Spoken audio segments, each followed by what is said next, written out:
অন্তর্বর্তী সরকারের প্রধান উপদেষ্টা পরিষদে বড় ধরনের রদবদলের প্রস্তুতি চলছে। ভেতরের নির্ভরযোগ্য সূত্র জানাচ্ছে, ছাত্র প্রতিনিধি হিসেবে থাকা দুজন উপদেষ্টা ছাড়াও আরও কয়েকজনকে বিদায় জানানো হতে পারে। আবার একই সময়ে গুরুত্বপূর্ণ কিছু মন্ত্রণালয়ের দায়িত্বে নতুন মুখ যোগ দেওয়ার সম্ভাবনাও প্রবল। আগামী 1 মাসের মধ্যেই এ পরিবর্তনের প্রক্রিয়া শুরু হতে পারে বলে আভাস পাওয়া গেছে। এর পেছনে সরকারের 3টি লক্ষ্য স্পষ্ট।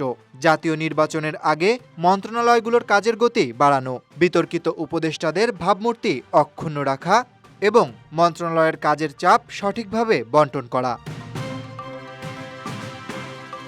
2026 সালের ফেব্রুয়ারিতে জাতীয় নির্বাচন সামনে রেখে অন্তর্বর্তী সরকার এখন পুরো কার্যক্রমকে আরও গুছিয়ে নেওয়ার চেষ্টা করছে। বর্তমানে 22 জন উপদেষ্টার কাঁধে 41টি মন্ত্রণালয়ের দায়িত্ব। তাদের মধ্যে মোহাম্মদ ফাউজুল কবির খান ও শেখ বশির উদ্দিন একাই 3টি করে মন্ত্রণালয় সামলাচ্ছেন। আরও 10 জন উপদেষ্টা রয়েছেন, যাদের হাতে রয়েছে 2টি করে দপ্তর। সবচেয়ে বেশি দায়িত্ব কাঁধে নিয়েছেন প্রধান উপদেষ্টা ডক্টর মোহাম্মদ ইউনূস। তার নিয়ন্ত্রণে রয়েছে মন্ত্রিপরিষদ বিভাগ, প্রতিরক্ষা, সশস্ত্র বাহিনী, জনপ্রশাসন এবং ডাক ও টেলিযোগাযোগ, মোট 5টি গুরুত্বপূর্ণ দপ্তর। এছাড়া উপদেষ্টা ছাড়াও সরকারের কাঠামোয় আছেন বিশেষ সহকারী, বিশেষ দূত ও হাই রিপ্রেজেন্টেটিভ মিলিয়ে 3 জন।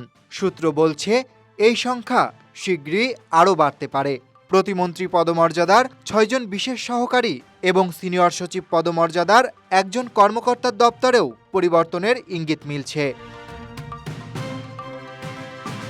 পরিকল্পনা অনুযায়ী বড় মন্ত্রণালয়ের দায়িত্বে থাকা কয়েকজনকে সরিয়ে অপেক্ষাকৃত ছোট দপ্তরে পাঠানো হতে পারে। আবার ছোট দায়িত্বে থাকা কিছু উপদেষ্টার হাতে তুলে দেওয়া হতে পারে গুরুত্বপূর্ণ মন্ত্রণালয়। সব মিলিয়ে একাধিক চমক অপেক্ষা করছে।